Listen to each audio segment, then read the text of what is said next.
It's March 17th, and we're joining you today from SpaceX in Hawthorne, California.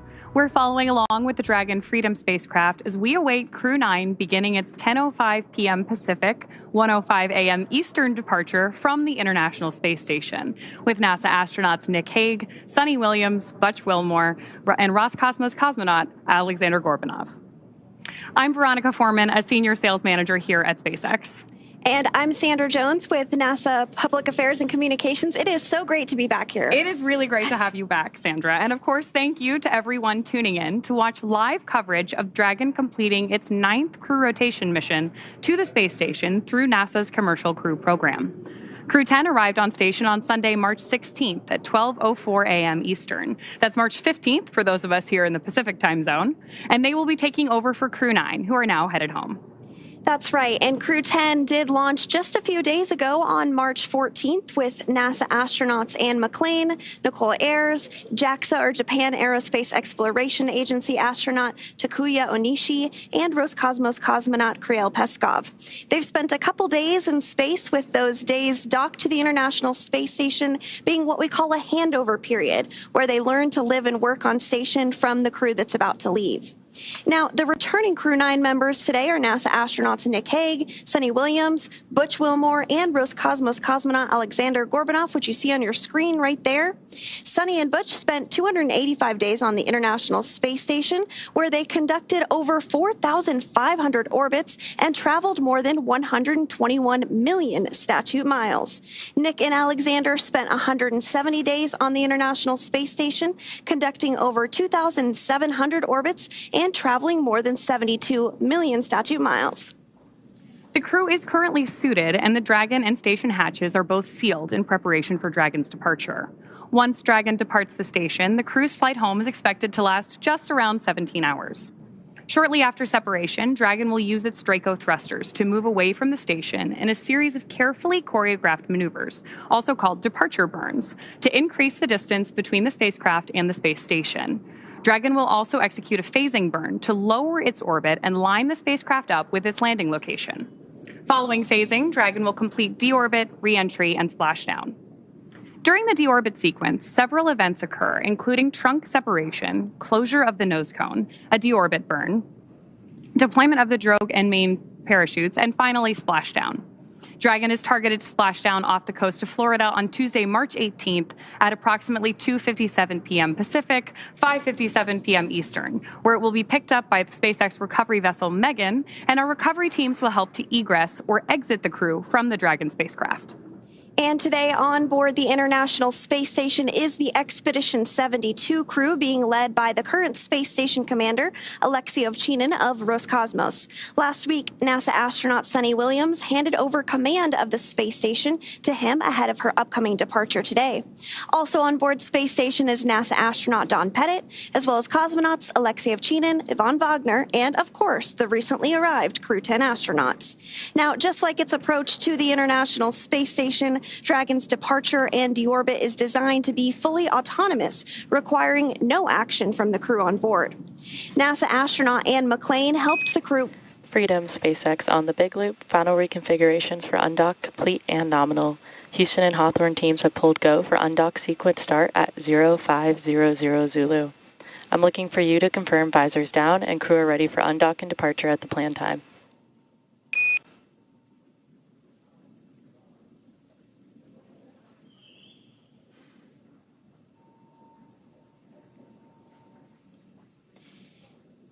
And we did just hear confirmation that the team in Mission Control and the team in Hawthorne did pull go for undocking. We might hear some continued communications. Freedom. Visors are down, and we are go for undock at the planned time. SpaceX copies. Crew are configured for undock. And so that was the voice of NASA astronaut Nick Hague, who is the commander of Dragon, giving the confirmation that they heard the go. So good news, we are continuing to progress down the timeline today for an undocking at 10:05 p.m. Pacific time here in Hawthorne. Now, Mission Control in both Houston and Hawthorne will be backing them up today as we step through undocking. And speaking of Mission Control Houston, let's go over to the voice of NASA, Rob Navius at the John Johnson Space Center in Houston to talk a bit about how the station crew have been preparing to send the crew home and what we can expect from here until Dragon departs station. Rob? Well, thank you, Sandra. It's been a busy morning so far. About 2 hours ago, the 4 departing Crew 9 crew members did gather in the Harmony module right at the passageway through International Docking Adapter number 2, which connects Harmony with the Dragon Freedom. They had a final opportunity to say goodbye to one another, a final opportunity for the remaining crew members on the station, members of the Expedition 72 crew, to take photographs. As you see there, Suni Williams and Butch Wilmore were already suited up in their SpaceX entry suits. Once that was completed and the crew floated back into freedom, Nick Hague and Aleksandr Gorbunov also suited up. Now, just for the statistic freaks out there, we can tell you that Williams and Wilmore, whose mission, of course, was extended. They launched back on June 5th aboard the Boeing Starliner spacecraft. Last August, NASA decided to bring them home on the Dragon Freedom spacecraft with Crew 9. They will come home with a splashdown on Tuesday afternoon with 286 days in space, a mission encompassing 4,576 orbits of the Earth and 121.3 million miles. But just to put it into context, not the longest single space flights in U.S. history. That distinction belongs to Frank Rubio, who remained on the station for 371 days when his Soyuz spacecraft experienced a coolant leak. He's followed on the list by Mark Vande Hei with 355 days, Scott Kelly with 340, Christina Cook with 328, and Peggy Whitson with 289 days in space. So although Williams and Wilmore have in fact had an extended mission, it's not a record-breaking mission. As we stand by for the final procedures to be encompassed here in Mission Control, you're looking at Flight Director Marcos Flores, who is the lead Crew 9 flight director here. To his right is Spacecraft Communicator Tess Caswell, who will be talking directly to the crew during the undocking phase and during the time that Dragon moves toward the approach ellipsoid, that mythical line in the sand where we complete integrated operations and turn over everything to the folks in Hawthorne to bring Crew 9 home for its splashdown in the Gulf of America on Tuesday afternoon. With that, we'll turn it back to you guys in Hawthorne and stand by for undocking. Thanks so much, Rob. Thanks so much, Rob. So as you mentioned, we are standing by for separation, which is set to take place here in a little bit more than 10 minutes. We are tracking a 10:05 p.m. Pacific time, 1:05 a.m. Eastern time departure from the space station. And as we mentioned earlier, just like during its approach to the International Space Station, Dragon's departure and deorbit is designed to be fully autonomous, requiring no action from the crew on board. Departure is typically faster and a little bit easier since the crew won't have to stop at any waypoints like we see when a spacecraft arrives to the space station.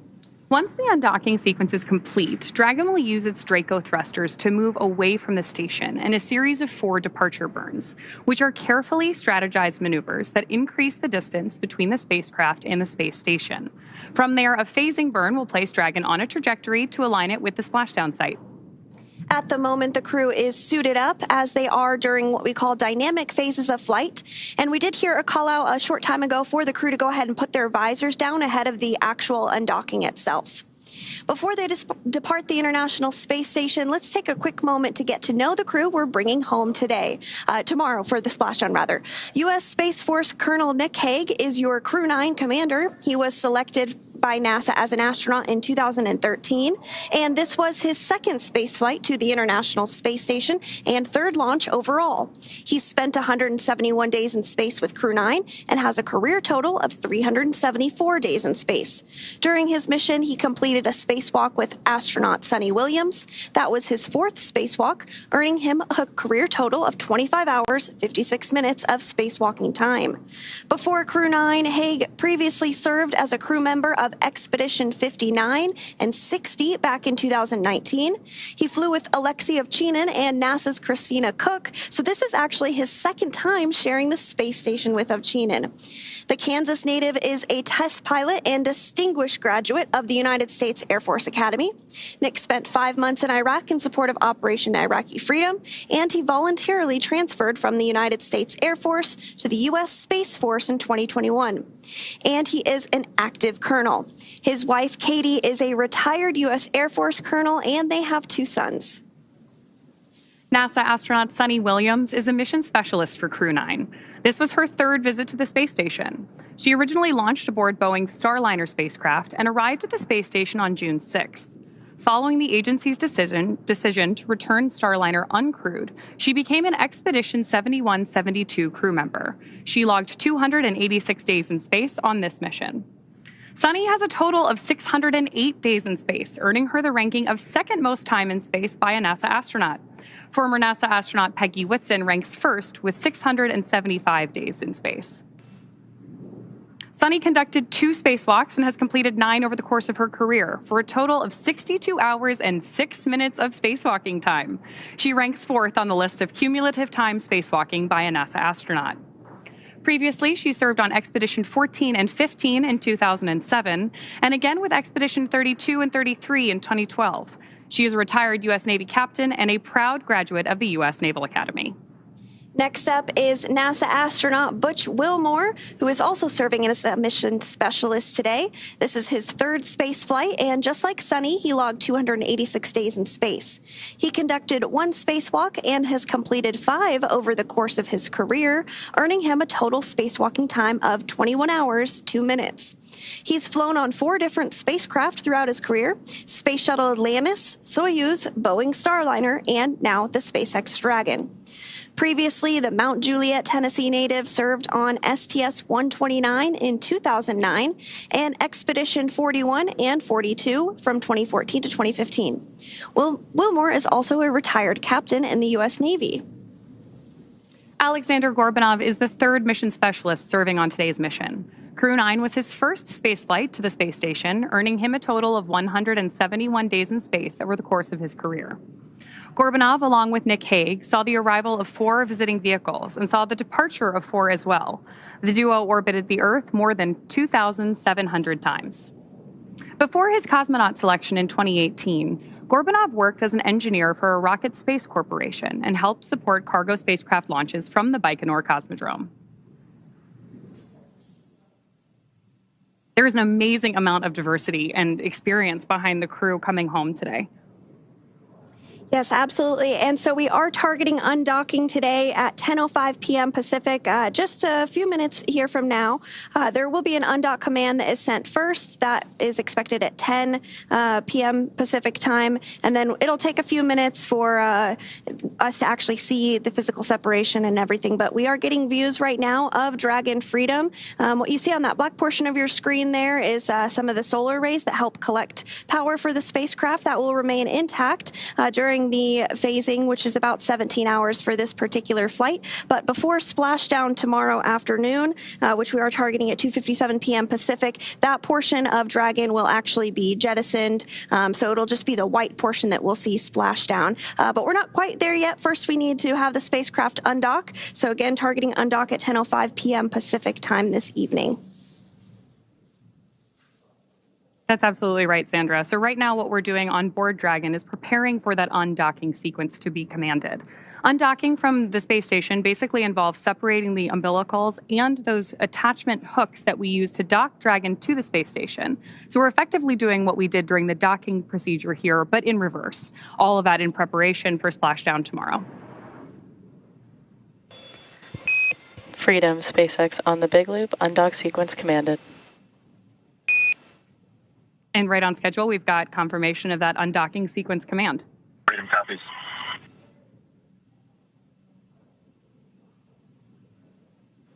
Here in Houston in Mission Control, we are now monitoring the demating of the umbilical. This is the mechanism that provided electrical power to the Dragon Freedom during the time it was docked to the zenith or space-facing port of the Harmony module. Originally, Freedom docked at the forward port of Harmony and then back on November Umbilical 3rd demate complete with and Williams, nominal. Wilmore, Hague and Gorbunov on board. Umbilical demate reported to be complete. As we stand by for the initiation of the opening of the hooks, 2 gangs of hooks, 12 hooks in all, holding Dragon to the docking port on the zenith side of Harmony.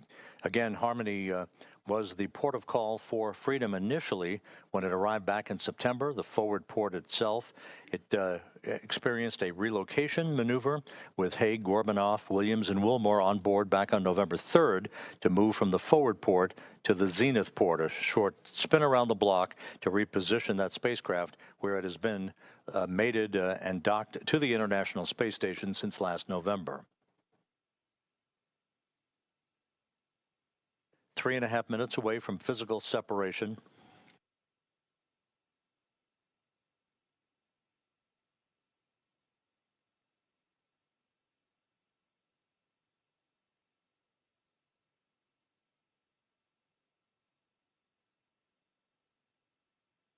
Once the physical separation occurs between Dragon and the docking port on Harmony, it will begin to move above the station at a very slow rate of about 1/10 of a meter per second.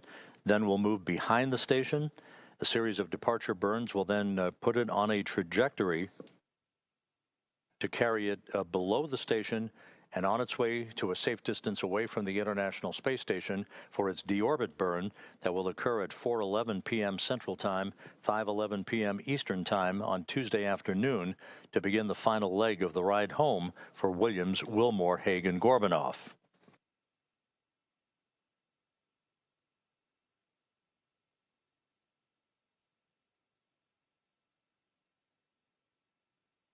Two and a half minutes to go until physical separation. All systems reported to be in great shape. The latest weather forecast off the coast of Florida at the splashdown sites indicates pristine weather for the arrival of the Crew 9 crew on Tuesday afternoon. Open and nominal. The first gang of hooks has opened, standing by for the second. Springs on both sides of the docking interface will push off against one another to initiate that opening rate for Dragon.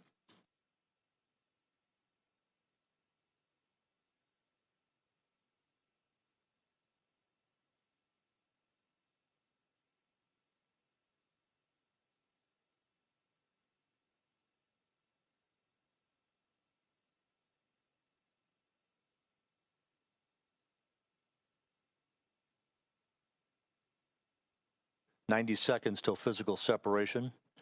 Heading into the home stretch for Williams and Wilmore, the beginning of the end for a 9.5-month mission in space.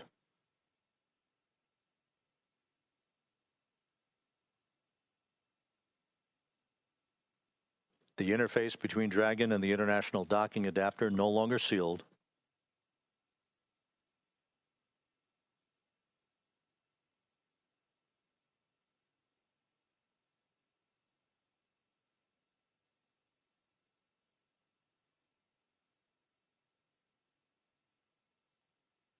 The International Space Station and Dragon flying from southwest to northeast across the Pacific Ocean at an altitude of 261 statute miles.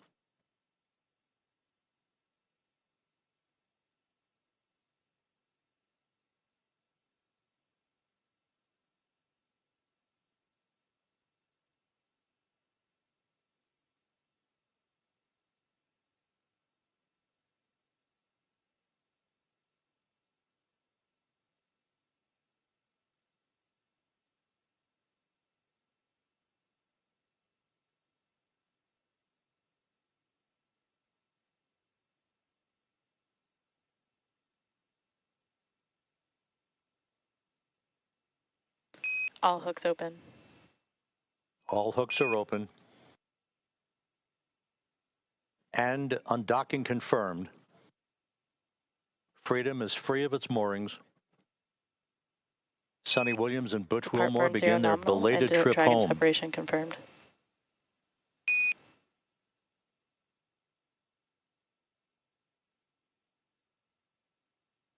Undocking occurring right on time at 12:05 a.m. Central Time, 1:05 a.m. Eastern Time.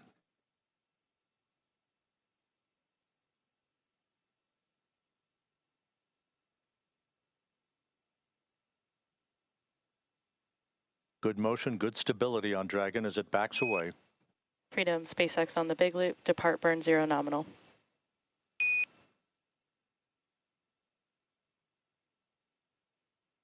Good opening rate reported by the visiting vehicle officer.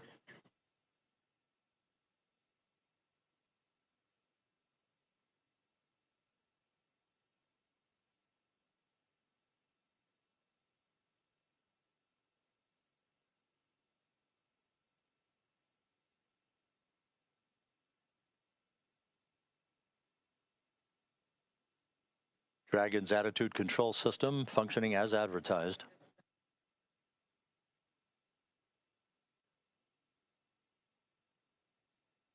Houston, Freedom on the big loop. On behalf of Crew 9, I'd like to say it was a privilege to call station home, to live and work and be a part of a mission and a team that spans the globe, working together in cooperation for the benefit of humanity. To our colleagues and dear friends who remain on the station, Alex and Baker, Todd, Grill, we know the station's in great hands. We're excited to see what you guys are going to accomplish, and we'll be waiting for you. Crew 9's going home.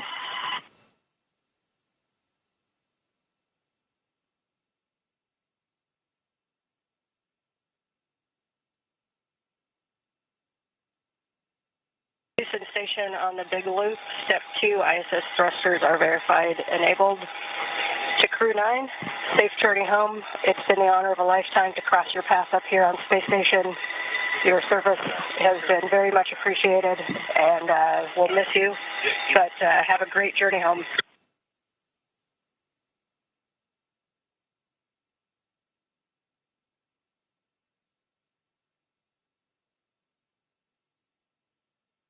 Crew 9, and this is Zach. I wish we could spend more time with you guys, but many people who love you and whom you love are waiting for you. So safe travel, Godspeed.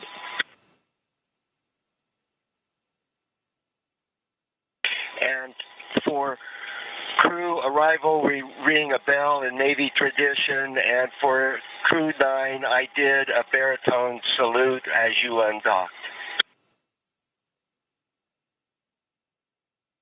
Love you guys.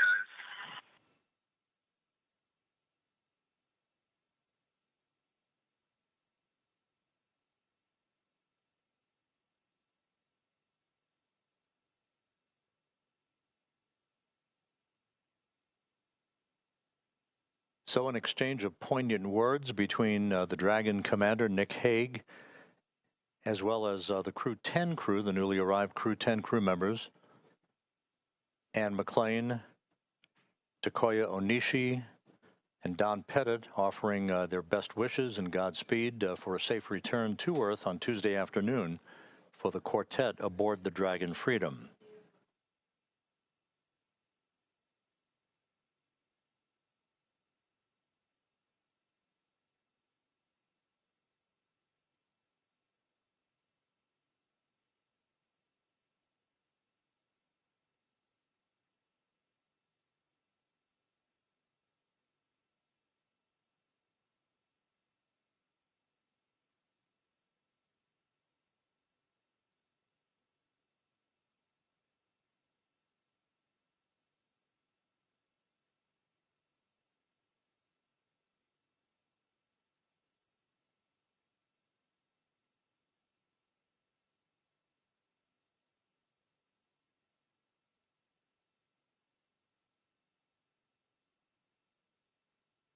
Dragon continues an opening rate away from the zenith port of the Harmony module of the International Space Station, undocking occurring just about 5 minutes ago at 12:05 a.m. Central Time, 1:05 a.m. Eastern Time. Now, coming up here in the next minute or so will be the spacecraft's exit from what is called the keep-out sphere. That is the first imaginary line between the space station and the departure corridor for the Dragon itself. That will be followed by Dragon maneuvering to a Sun communications pointing orientation and to enable better communications between the tracking and data relay satellite system and Dragon's communications capability itself. The approach ellipsoid exit, that basically is the end of integrated operations, where Dragon will cross that imaginary line to move beyond the neighborhood of the station, as it were, is scheduled about 14 minutes from now.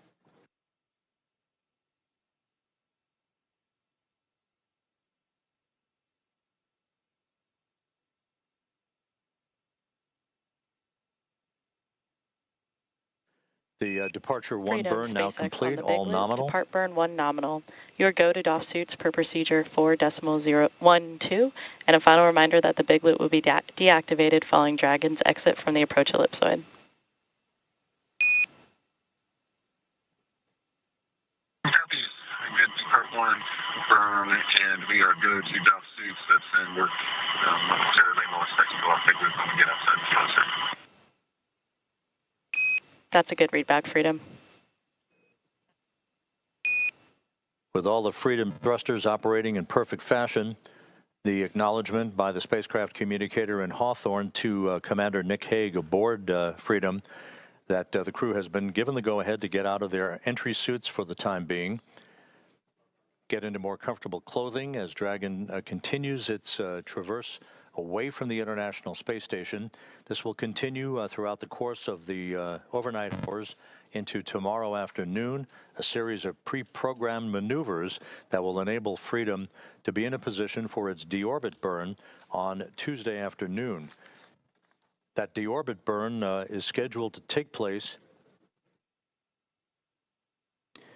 at 4:11 p.m. Central Time, 5:11 p.m. Eastern Time. It'll be a 7-minute, 29-second braking maneuver to enable Dragon to slip out of orbit. Its velocity slowed by 53.2 meters per second, enabling it to begin its high-speed entry back through Earth's atmosphere and a parachute-assisted splashdown off the Gulf of Mexico and the Gulf of America at 4:57 p.m. Central, 5:57 p.m. Eastern Time.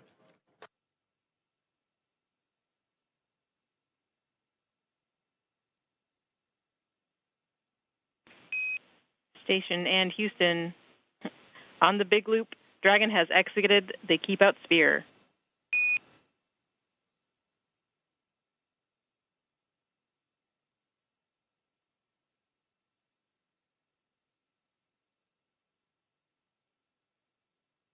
Station copies. Freedom, SpaceX on the McLean, big loop. Dragon has acknowledging exited the approach ellipsoid and is on a 24-hour safe free drift path. Configure comm for Dragon to ground in preparation for big loop deactivation.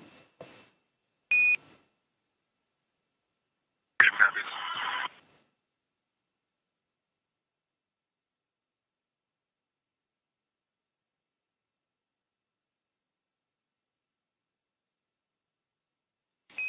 And Freedom, SpaceX on the big loop. Premature call. We have exited the keep out sphere but are still in the approach ellipsoid. Freedom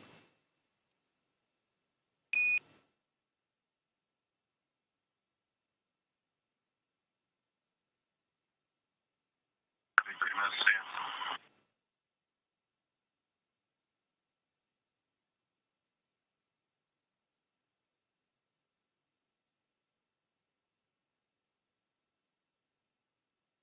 SpaceX, Freedom, come check on the hidden mic. Freedom, we have you loud and clear. How us?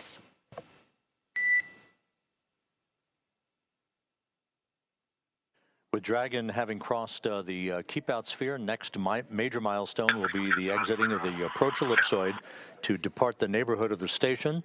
With that, we'll toss it for the moment back to Hawthorne and Veronica and Sandra. Thanks so much, Rob. As Rob just mentioned, we are now waiting for Dragon to exit the approach ellipsoid, also known as AE, which is another imaginary shape, this time a three-dimensional ellipsoid measuring 4 kilometers by 2 kilometers by 2 kilometers. in the same family as the keep-out sphere. It's one of several safety zones set up to govern visiting spacecraft either arriving or departing the station. Before moving into the keep-out sphere or the approach ellipsoid, spacecraft have to be configured where they would not cross the imaginary boundary for a set period of time, even if the spacecraft lost all maneuvering. That's right. And that approach ellipsoid, once we get past that milestone, will be something that we call the end of integrated operations. And integrated operations means that we are talking to each other on the big loop. So we did hear those communications back and forth. The big loop is essentially not only the crew on the International Space Station, the crew in Dragon, but also both Mission Control Houston and in Hawthorne. Hence the name, the Big Loop, because they're all working together to make sure that they have common communications during some of these dynamic portions of flight. So again, we are standing by for approach ellipsoid exit at 10:24 p.m. Pacific time. And on your screen there, we are getting a view of Dragon from the International Space Station, now quite a bit smaller than when we just saw a few minutes ago, undocking at 10:05 p.m. Pacific. Also in the line of sight there, we have a small view of the Canada arm, which is a robotic arm that helps do some maneuvering and is utilized a lot during spacewalks on board the International Space Station. So to recap, the hatches between the International Space Station and Dragon were closed earlier today at 8:05 p.m. Pacific, 11:05 p.m. Eastern. Since then, the crew has settled in and is working to take off their spacesuits for their 17-hour journey back to Earth. The joint NASA and SpaceX teams did, of course, pull go to proceed with undocking, and that undocking command was then sent at 10 p.m. Pacific, followed by umbilical retraction and hooks opening, with physical separation taking place at 10:05 p.m. Pacific, as the Space Station and Dragon were traveling 261 statute miles off the coast of Guam over the Pacific Ocean. Dragon then completed 2 of 4 departure burns and has exited the keep-out sphere, and we are now just minutes away from Dragon crossing the approach ellipsoid to set the spacecraft and Crew 9 up for their path back to Earth. Again, Dragon is targeting to splash down off the coast of Florida in the Gulf at 2:57 p.m. Pacific, 5:57 p.m. Eastern on Tuesday, March 18th, marking the completion of a long-duration science and research mission. Great views right now on your screen of Mission Control here in Hawthorne, California.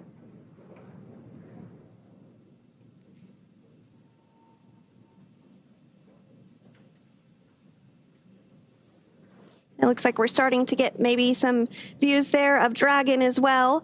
These views are being controlled by one of the flight controllers in Mission Control Houston called Cronus, and they help to make sure that the cameras are in position to view not only visiting vehicles that are arriving and departing, but also help to ensure that cameras are in position to get great Earth views, ensure that perhaps if we're flying over a natural disaster like a hurricane or a wildfire, they are ensuring that those great cameras on board the International Space Station are being put to good use to capture all of the science and research that we can aboard the microgravity laboratory. And, you know, fun fact, actually, the International Space Station will be celebrating 25 years of continuous human presence this November. So if you are younger than 25 years old, you have never known a day in your life where there was not a human being living and working aboard the International Space Station.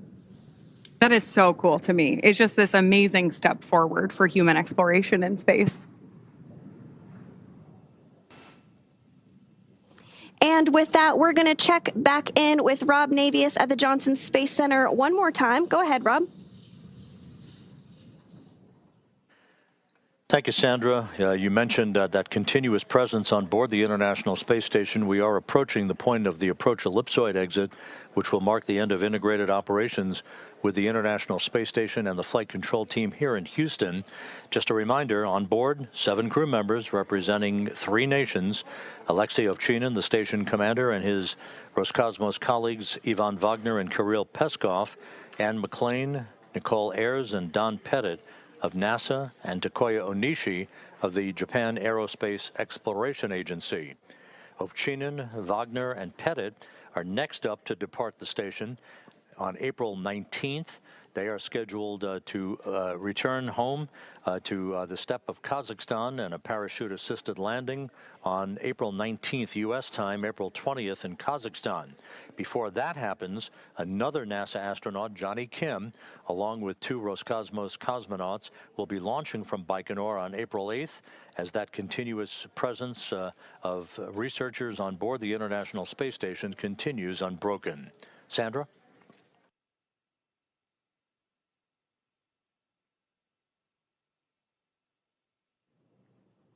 And thank you so much, Rob, for that update. We really appreciate you joining us here as you spent your evening in Mission Control Houston. Again, we are continuing to get these views following Dragon's undocking from the International Space Station at 10:05 p.m. Pacific time. That sets us up for a splashdown tomorrow afternoon at 2:57 p.m. Pacific time off the coast of Florida. And so we did mention that the crew was busy with a lot of science and research investigations during their time on board the International Space Station. That really is the whole point of the International Space Station, is to conduct science and research investigations, eventually leading to longer duration missions to the moon and then on to Mars.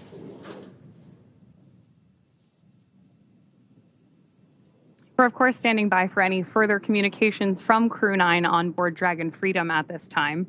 But it's a great opportunity for us to comment on some of the amazing science that Crew 9 conducted while they were on board the station. In total, Crew 9 completed more than 150 experiments, conducting over 900 hours of research. Following their splashdown tomorrow, some of those time-sensitive experiments will be among the first offloaded off the capsule and then returned to various research facilities across the country so that the science can continue. And in addition to that science, they also completed a few spacewalks, one of which was to actually swab the outside of the International Space Station for microorganisms to see if anything might potentially be able to survive the harsh environment of space, which is pretty interesting. Another one was a spacewalk to remove a radio frequency group, or the RFG. NASA astronaut Suni Williams was able to successfully remove that, which was a big milestone for NASA. And as you mentioned, over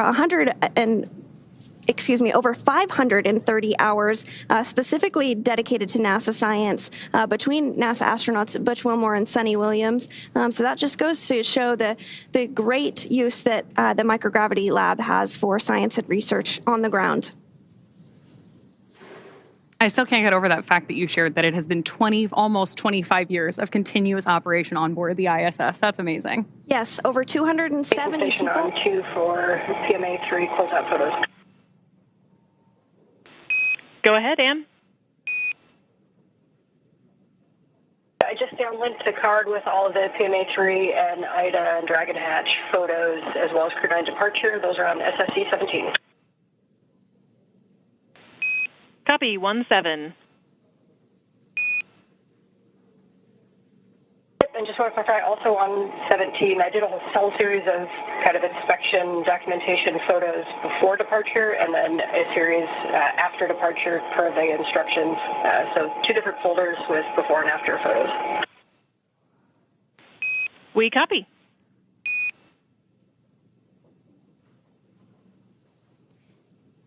And that was the voice of NASA astronaut Ann McClain, who is still on board the International Space Station, stepping through procedures with the ground to wrap up after undocking, taking some photography of the hatch that the team on the ground will inspect, make sure everything checks out just fine. So we are awaiting the confirmation that Crew Dragon Freedom has exited the approach ellipsoid.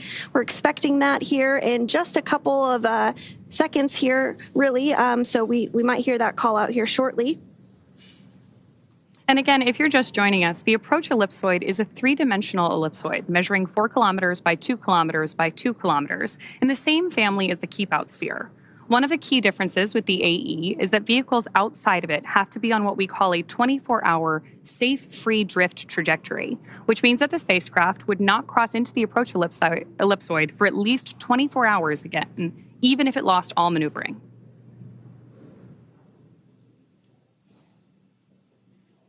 That's exactly right. So we'll continue to stand by for that. Now, you may be wondering, what will the crew be doing during their 17-hour phasing?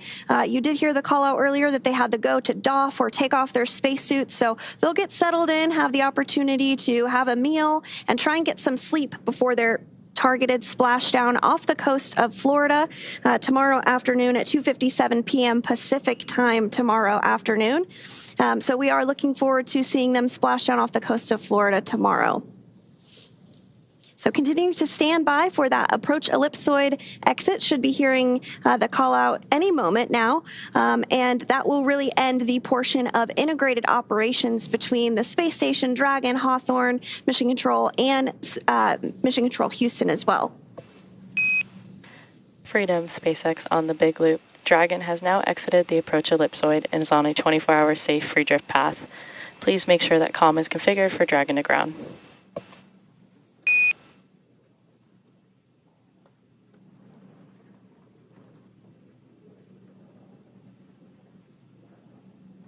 And SpaceX Freedom on Dragon to ground. Understand we're out the approach ellipsoid, 24-hour freedom.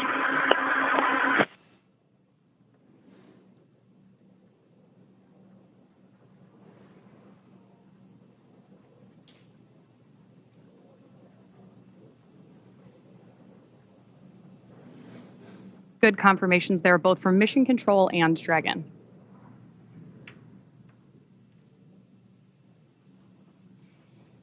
And again, we did hear confirmation that Dragon Freedom has now exited the approach ellipsoid, or AE, which is that imaginary shape that's three-dimensional ellipsoid measuring 4 kilometers by 2 kilometers by 2 kilometers in the same family as the keep-out sphere. So one of the key differences with the AE is that vehicles outside of it have to be on what we call that 24-hour safe free drift trajectory. This means that the spacecraft would not cross into the approach ellipsoid for at least 24 hours, again, even if it lost all maneuvering.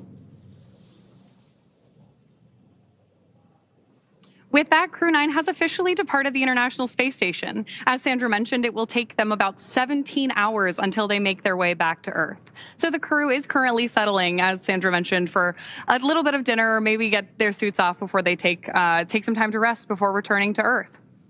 Dragon is, of course, targeted to splash down off the coast of Florida tomorrow at 5:57 p.m. Eastern, 2:57 p.m. Pacific on March 18th, followed by the crew getting picked up at sea by a SpaceX recovery vessel.